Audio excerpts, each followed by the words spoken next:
여러분, 죽는 것보다 더 무서운 게 뭔지 아십니까? 바로 살아있는 사람 취급을 받지 못하는 겁니다. 그것도 30년을 함께 산 남편에게 말이죠. 제 이름은 박영숙입니다. 올해로 62이죠. 남들은 손주 재롱 보며 웃을 나이라고들 하지만 제 인생은 늘 겨울이었습니다. 30년 전 남편의 첫 외도를 알게 된 그날부터 제 가슴속 시계는 멈춰버렸거든요. 처음엔 하늘이 무너지는 줄 알았죠. 타지고 울고 매달려도 봤습니다. 하지만 돌아온 건 남편의 싸늘한 눈빛뿐이었어요. 애들 교육 생각해서 조용히 해. 내가 잘했어 봐. 내가 밖으로 도나. 그 비수 같은 말이 제 가슴에 박혔습니다. 그때 저는 결심했죠. 그래, 엄마니까 참자. 내 새끼들 앞길에 이혼한 부모라는 꼬리표는 달아주지 말자. 그렇게 30년을 버텼습니다. 남편은 당당하게 밖을 돌았고 저는 집안의 가구처럼 살았습니다. 아이들이 장성하고 직장을 잡고 각자 제 짝을 찾아 떠나는 동안 저는 오로지 엄마라는 이름 뒤에 숨어 지냈죠. 하지만 막내딸까지 시집 보내던 날 텅 빈 예식장에서 저는 깨달았습니다. 이제 이 연극을 끝낼 때가 되었다는 걸요. 됐다. 이제 다 했어. 박영숙, 너 고생 많았다. 남편은 기다렸다는 듯 도장을 찍어주더군요. 재산 분할이며 뭐며 따지기도 싫었습니다. 그저 이 집에서 그 사람의 그늘에서 벗어나고 싶을 뿐이었죠. 그런데 참 이상하죠.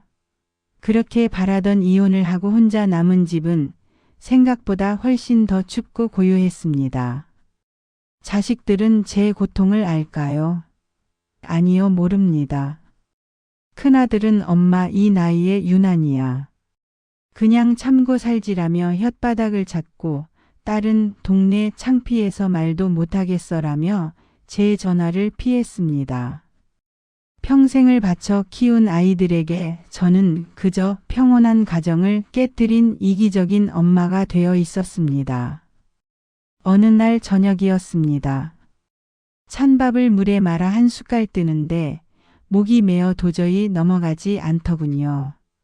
30년을 참았는데 남은 건 텅 빈 방과 자식들의 원망뿐이라니 나 정말 잘 산 거 맞나? 싶어 가슴을 쳤습니다. 그날 밤 저는 처음으로 죽음을 생각했습니다. 이렇게 사라지면 차라리 편할까 싶었죠. 그런데 그때였어요. 우울증 약을 처방받으러 간 보건소에서 우연히 팸플릿 하나를 발견했습니다. 동네 파크골프 회원 모집. 처음엔 비웃었죠. 골프는 무슨 골프, 죽지 못해 사는 주제에. 하지만 발걸음은 이미 그곳을 향하고 있었습니다. 살고 싶어서였을까요? 아니면 마지막 발버둥이였을까요? 그곳에서 저는 알게 되었습니다. 제 인생의 진짜 폭풍은 이혼이 아니라 그 초록빛 필드 위에서 시작될 거라는 사실을요. 그리고 그곳에서 만난 한 남자가 제 인생을 어떻게 뒤흔들어 놓을지 그때의 저는 상상조차 하지 못했습니다. 여러분은 살면서 나를 여자로 혹은 이름 석자를 가진 사람으로 봐주는 이가 단 한 명이라도 있었나요? 평생을 누군가의 뒷바라지만 하며 살다 보면요, 내 이름이 뭔지조차 잊어버릴 때가 많습니다. 저 역시 그랬습니다. 집안에만 있으면 정말 죽을 것 같아 나선 길이었어요. 동네 입구에 있는 파크 골프장. 처음엔 망설였죠. 이 나이에 무슨 골프인가 싶고 남들 노는데 끼는 게 영 겸연쩍었거든요. 그런데 말입니다. 그 푸른 잔디를 밟는 순간 발바닥부터 전해지는 그 푹신한 온기가 참 묘하더라고요. 꼭 누군가 고생했다고 제 발을 토닥여주는 기분이었습니다. 손마디는 굵어지고 허리는 굽어 마음대로 되지 않더군요. 허스윙 한 번에 가슴이 철렁했습니다. 역시 나 같은 게 무슨 하고 포기하려던 그때였습니다. 등 뒤에서 아주 나지막하고 인자한 목소리가 들려왔어요. 아이고 영숙 씨. 처음엔 다 그래요. 어깨에 힘이 너무 들어갔네. 긴장하지 마세요. 여기 공은 도망 안 갑니다. 제가 조금만 도와드려도 될까요? 자, 채를 새 잡듯이 살살 쥐어보세요. 너무 꽉 쥐면 새가 죽고 너무 풀면 날아가는 법이거든요. 제 박자에 맞춰서. 하나, 둘. 그의 손길이 제 손등에 살짝 스쳤을 때 저도 모르게 움찔했습니다. 30년 넘게 남편과 살면서도 느껴보지 못한 기이한 떨림이었죠. 정우 씨는 그런 제 마음을 아는지 모르는지 시종일관 침착한 눈빛으로 공을 치는 법을 알려주었습니다. 딱. 소리와 함께 공이 경쾌하게 굴러갔고 제 가슴 속에 꽉 막혀 있던 무언가도 함께 뚫려 나가는 기분이었죠. 그날 이후 제 일상은 180도 달라졌습니다. 아침에 눈을 뜨면 갈 곳이 있다는 것, 나를 반겨주는 사람이 있다는 것. 그게 얼마나 큰 축복인지 예순이 넘어서야 알게 됐네요. 정우 씨는 참 정성스러운 사람이었습니다. 운동 중간에 제가 땀이라도 닦으면 슬그머니 시원한 보리차를 건넸고 오늘 입으신 분홍색 티셔츠가 얼굴을 참 살려주네요 라며 수줍은 칭찬도 아끼지 않았습니다. 남편은 평생 제게 고기 한 점 양보한 적이 없었습니다. 생선 대가리는 당연히 제 몫인 줄 알았죠. 그런데 이 남자는 달랐습니다. 제가 먼저 먹는 걸 보고 나서야 젓가락을 들더군요. 국수를 먹다 문득 코끝이 찡해져 고개를 숙였습니다. 아, 나도 대접받을 수 있는 사람이었구나. 나도 귀하게 여겨질 수 있는 존재였구나. 영숙 씨 어디 불편해요? 음식이 입에 안 맞나? 아니에요. 그냥 국수가 너무 따뜻해서 그래요. 정우 씨 고마워요. 정말로. 우리는 서로의 아픔도 조금씩 공유했습니다. 5년 전 사별하고 홀로 적적하게 지내왔다는 그의 이야기에 저는 동병상련의 정을 느꼈죠. 비록 이혼과 사별이라는 시작은 달랐지만 혼자 남겨진 이들의 쓸쓸함은 같은 색깔이었습니다. 우리는 누가 먼저 랄 것도 없이 서로의 빈자리를 채워가기 시작했습니다. 자식들에게 말할까 고민도 했지만 조금 더 이 행복을 혼자 간직하고 싶었습니다. 평생 자식들 뒤치다꺼리하며 살았으니 단 몇 달만이라도 온전히 나로서 사랑받고 싶었거든요. 정우 씨와 함께하는 시간 동안 저는 더 이상 누군가의 엄마도 배신당한 아내도 아니었습니다. 그저 사랑받기 충분한 한 여자였죠. 하지만 행복은 늘 짧고 시련은 예고 없이 찾아온다고들 하죠. 거울 속 제 얼굴에 핀 웃음꽃이 채 지기도 전이었습니다. 허락도 없이 문을 열고 들어온 딸 지혜의 얼굴이 사색이 되어 있더군요. 지혜의 손에는 제가 정우 씨와 다정하게 웃으며 찍힌 사진 한 장이 들려 있었습니다. 엄마 미쳤어? 이게 대체 뭐야? 이 아저씨 누구냐고. 차갑게 식어버린 딸아이의 눈빛을 마주한 순간 제 봄날 위로 검은 그림자가 드리워지기 시작했습니다. 과연 저 영숙의 비밀 연애는 이대로 끝나는 걸까요? 자식들이 내뱉는 비수 같은 말들 앞에 영숙은 어떤 선택을 하게 될까요? 다음 이야기 계속 들어보시죠. 자식은 부모의 거울이라고들 하죠. 그런데 그 거울이 나를 가장 잔인하게 찌르는 흉기가 될 줄은 꿈에도 몰랐습니다. 평생을 바쳐 키운 내 새끼들이 내가 찾은 한 줄기 빛을 더러운 욕망이라 부르며 달려들 때, 그때 제 심장은 이미 멈춘 것과 다름없었습니다. 지혜는 사시나무 떨듯 떠는 저를 보며 도끼 서린 눈을 했습니다. 제가 알던 착하고 순종적인 딸아이가 아니었죠. 누군가 뒷조사라도 시킨 건지 아니면 우연히 본 건지 따질 겨를도 없었습니다. 아이의 입에서 터져나온 말들은 제가 30년간 견뎌온 세월을 단숨에 쓰레기 더미로 만들었으니까요. 엄마, 제정신이야. 이혼한 지 1년도 안 됐어. 동네 사람들 무서워서 나 이 동네 못 돌아다녀. 사람들이 엄마 보고 뭐라 그러겠어. 아빠 바람 피울 때 그렇게 울고불고 하더니 결국 엄마도 똑같은 사람 아니야? 지혜야. 그게 무슨 말이니? 똑같다니. 엄마는 그저 사람답게 살고 싶어서. 사람답게?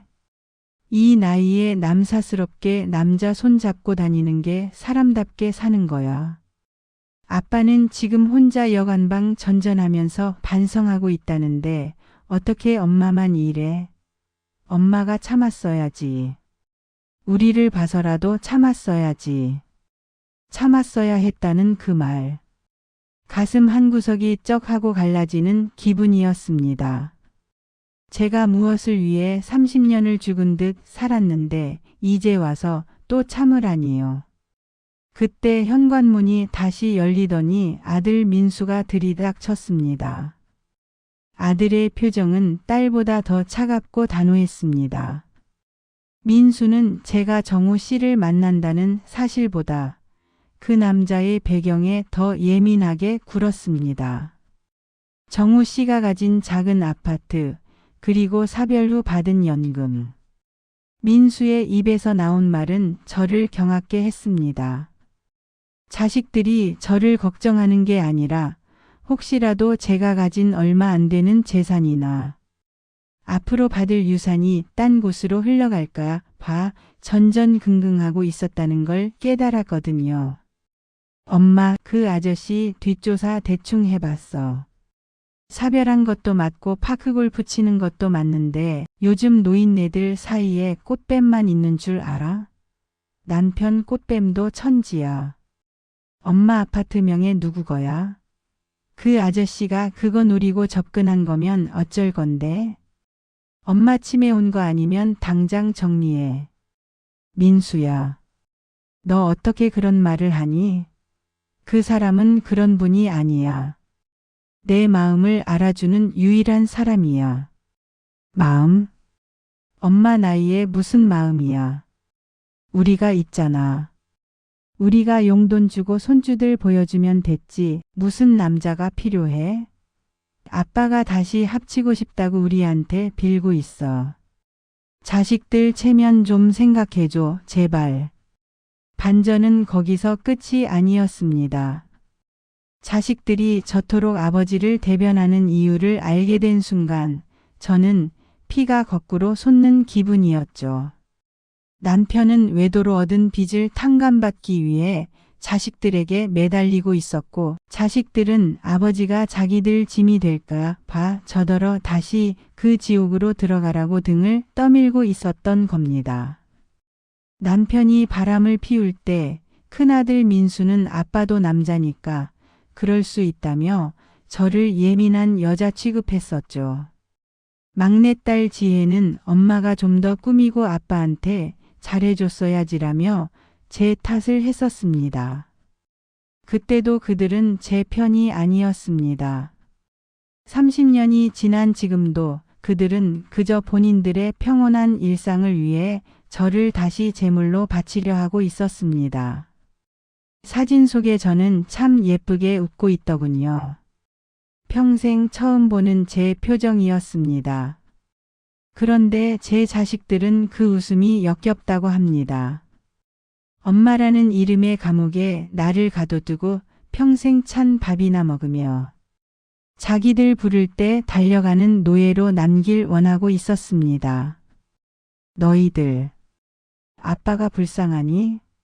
내가 그 사람 때문에 죽고 싶어 할 때는 어디 있었어? 내가 암수술 받고 혼자 병실 지킬 때 너희 아빠는 그 여자랑 제주도 가 있었어. 그때 너희들 뭐라 그랬니? 아빠도 바쁜 일 있겠지 하며 나보고 참으라며. 근데 이제 와서 나보고 그 지옥으로 다시 들어가라고? 해치의 엄마. 왜 자꾸 옛날 얘기를 해? 사람이 앞을 보고 살아야지. 앞을 보라는 말. 그래요, 맞는 말입니다. 저는 이제 앞만 보고 가기로 했습니다. 그동안 내 가슴에 박힌 대못이 자식들이 박은 것이었다는 걸 알게 된 이상 더는 망설일 이유가 없었죠. 하지만 자식들의 공격은 여기서 멈추지 않았습니다. 그들은 제가 가장 소중히 여기는 것, 정우 씨를 직접 찾아가 파렴치 안으로 몰아세우기 시작했습니다. 전화기 너머로 들려오는 정우 씨의 당혹스러운 목소리에 제 이성은 완전히 끊어져 버렸습니다. 자식들이 정우 씨를 찾아가 행패를 부렸다는 소식. 그것은 제가 평생 참아온 인내심의 마지막 끈을 끊어버리는 소리였습니다. 저는 현관으로 달려가 신발을 신었습니다. 이제 착한 엄마는 죽었습니다. 30년간 쌓인 한이 단단하게 뭉친 응어리가 터져나오기 일보 직전이었죠. 너희가 감히 내 봄날을 짓밟아? 너희가 감히 내 사람을 건드려? 여러분, 착한 사람의 인내심이 바닥나면 어떤 일이 벌어지는지 아십니까? 평생을 참아온 사람이 이제 그만하겠다라고 선언할 때 그 목소리는 천둥보다 더 무섭게 울리는 법입니다. 저는 그날 제 가슴 속에 30년 동안 가둬두었던 그 미친 짐승을 꺼내놓기로 했습니다. 민수가 제 손목을 낚아채며 소리를 질렀습니다. 엄마, 그 아저씨한테 당장 전화해서 끝낸다고 말해. 안 그러면 나 진짜 엄마 안 봐. 그 순간이었습니다. 제 머릿속에서 무언가 툭 하고 끊어지는 소리가 들렸어요. 저는 민수의 손을 힘껏 뿌리치고는 식탁 위에 놓인 유리 물병을 그대로 바닥으로 내던졌습니다. 앉아. 당장 앉아. 엄마 왜 이래? 무서워? 너희가 지금 나보다 무서울까? 너희가 대체 뭔데 내 인생을 이래라 저래라 하니? 내가 너희 키울 때 너희 의견 하나하나 안 물어본 적 있어? 그런데 왜 너희는 내 인생을 물건 취급해? 저는 평소처럼 조곤조곤 말하지 않았습니다. 목줄이 터져라 소리를 질렀죠. 그동안 가슴에 꾹꾹 눌러 담았던 오물들이 한꺼번에 쏟아져 나왔습니다. 30년 전 남편의 내연녀가 집 앞까지 찾아왔을 때 제가 너희들 깰까 봐 입술을 깨물며 마당에서 무릎 꿇고 빌었던 일. 그 지옥 같은 기억들을 하나씩 꺼내 자식들 눈앞에 던져주었습니다. 민수 너 아빠가 그 여자랑 호텔 들어가는 거 보고도 나한테 입 다물었지? 아빠기 살려줘야 한다고 엄마가 좀 더 참으라고 했었지? 그때 내 속이 얼마나 타들어갔는지 내가 한 번이라도 생각해 봤어. 해치의 너는 아빠가 생활비 끊어서 내가 남의 집 파출부 나가며 너희 학원비 낼 때 엄마 손 거칠어서 부끄럽다고 했지. 그 거친 손으로 너희 입에 밥 넣어주고 대학 보냈어. 그런데 이제 와서 동네 창피해? 엄마가 연애하는 게 남사스러워? 자식들은 아무 말도 하지 못했습니다. 고개를 숙인 채 바닥만 보더군요. 하지만 저는 멈출 수 없었습니다. 그들의 이기적인 효도라는 가면을 완전히 벗겨버려야 했으니까요. 부모의 희생을 당연한 권리로 아는 자식들에게 엄마도 뜨거운 피가 흐르고 누군가의 손길에 설레는 여자라는 사실을 억지로라도 각인시켜야 했습니다. 너희한테 나는 그냥 밥해주는 기계였지. 아빠가 돌아오면 다시 그 기계처럼 살면서 너희들 짐 덜어주는 존재. 정우 씨는 나한테 30년 만에 처음으로 영숙 씨라고 불러준 사람이야. 내가 아픈지 내가 뭘 좋아하는지 물어봐주는 유일한 사람이라고. 그런데 너희가 감히 그 사람을 모욕해? 내 집에서 당장 나가. 너희가 사준 옷, 너희가 준 용돈 다 가져가. 나 이제 너희 엄마 안 해. 아니 못해. 내 인생 후반전은 너희 찌꺼기 치우는데 안 써. 내 행복은 내가 결정해. 문을 쾅 닫고 잠금 장치를 걸었습니다. 문 밖에서 엄마. 열어봐. 우리가 잘못했어. 하고 울며 소리치는 소리가 들렸지만 저는 뒤도 돌아보지 않았습니다. 벽에 등을 기대고 그대로 주저앉았죠. 온몸의 진이 다 빠져나간 듯 손끝 하나 까딱할 힘이 없었습니다. 그런데 참 이상하죠. 눈물은 쏟아지는데 가슴은 날아갈 듯 가벼웠습니다. 제가 키운 건 자식이 아니라 제 피를 빨아먹고 자란 괴물들이었을지도 모릅니다. 하지만 이제 괜찮습니다. 그 괴물들을 제 손으로 떼어냈으니까요. 저는 핸드폰을 들어 정우 씨에게 문자를 보냈습니다. 정우 씨 미안해요. 그리고 고마워요. 내일 파크골프장에서 봬요. 내일 아침이면 소문이 퍼지겠죠. 박영숙이가 미쳐서 자식들을 내쫓았다고. 하지만 상관없습니다. 남들의 시선보다 무서운 건 나 자신을 또다시 배신하는 일이니까요. 제 인생의 진짜 게임은 이제부터 시작입니다. 과연 영숙은 자식들 없는 외로운 승리자가 될까요? 아니면 그녀의 용기가 새로운 관계의 시작을 열어줄까요? 여러분, 폭풍이 지나간 자리에 무엇이 남는지 아십니까? 모든 게 무너져 폐허가 될 것 같지만 사실은 가장 단단한 뿌리만이 남습니다. 저는 60이 넘어서야 제 인생의 주인이라는 그 당연한 사실을 깨달았습니다. 자식들을 내쫓던 날 밤, 저는 태어나서 처음으로 나라는 사람을 위해 깊고 달콤한 잠을 잤습니다. 다음 날 아침 현관문 앞에 자식들이 두고 간 반찬 가방과 사과 편지가 놓여 있었습니다. 예전 같으면 가슴이 미어져 당장 전화를 걸어 엄마가 미안하다고 울었을 겁니다. 하지만 이번엔 달랐습니다. 저는 그 가방을 가만히 집 안으로 들여놓고는 차가운 물 한 잔을 마시며 스스로에게 속삭였습니다. 미안해하지 마, 영숙아. 너는 너를 지킨 것뿐이야. 파크골프장으로 향하는 발걸음이 이토록 가벼울 줄 몰랐습니다. 멀리서 저를 기다리는 정우 씨의 환한 얼굴을 보니 어젯밤에 상처가 씻은 듯이 나아가는 기분이었죠. 그는 어제 자식들의 무례함에 대해 단 한마디도 묻지 않았습니다. 그저 제 손을 가만히 잡아주며 따뜻한 캔 커피 하나를 건넸을 뿐입니다. 영숙 씨, 오늘 하늘이 참 높네요. 공치기 딱 좋은 날입니다. 그러게요, 정우 씨. 제 마음도 이 하늘처럼 아주 탁 트인 기분이에요. 우리 오늘 내기 한 판 할까요? 아이고, 제가 영숙 씨 실력을 이길 수 있을지 모르겠네. 좋습니다. 지는 사람이 맛있는 점심 사기입니다. 사람들은 말합니다. 그 나이에 무슨 연애냐고 자식들이나 잘 챙기라고요. 하지만 저는 이제 당당히 말할 수 있습니다.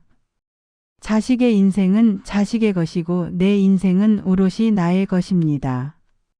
제가 행복해야 자식들도 저를 한 인간으로 존중하는 법을 배웁니다. 희생만 하는 부모는 결국 원망만 남기지만 자신을 사랑하는 부모는 자식에게 삶의 태도를 가르칩니다. 딸 지혜에게 긴 문자를 보냈습니다. 엄마는 정우 씨와 계속 만날 거다. 너희가 엄마를 보고 싶다면 그 사람도 엄마의 삶으로 인정해 주렴. 당분간은 각자의 시간을 갖자. 아들에게도 명확히 선을 그었습니다. 내 재산은 내가 알아서 한다. 너희에게 짐이 되지 않을 테니 너희도 내 삶의 짐이 되지 말아라. 물론 자식들과의 관계가 하루아침에 예전처럼 돌아가지는 않을 겁니다. 서운함도 있고 수군거림도 있겠죠. 하지만 괜찮습니다. 저는 이제 혼자 밥을 먹어도 외롭지 않고 누군가와 함께 걷는 길이 두렵지 않습니다. 62에 찾은 제 인생의 봄날은 화려한 꽃구경이 아니라 나 자신을 온전히 받아들이는 평화였습니다. 여러분, 혹시 지금 누군가의 뒤에 숨어 울고 계시지는 않나요? 자식 때문에, 체면 때문에 내 마음의 소리를 외면하고 있지는 않으신가요? 인생이라는 경기에서 우리는 모두 18홀까지 완주해야 하는 선수들입니다. 앞선 홀에서 실수를 좀 했다고 벙커에 빠졌다고 경기를 포기하지 마세요. 우리에겐 아직 남은 홀들이 있고 그곳엔 예상치 못한 나이스 샷이 기다리고 있을지도 모릅니다. 저 박영숙은 이제 제 인생의 마지막 홀까지 가장 즐겁게 완주해 보려 합니다. 제 이야기가 누군가에게 작은 용기가 되었으면 좋겠습니다. 당신의 봄날은 지금부터입니다. 시청해 주셔서 감사합니다.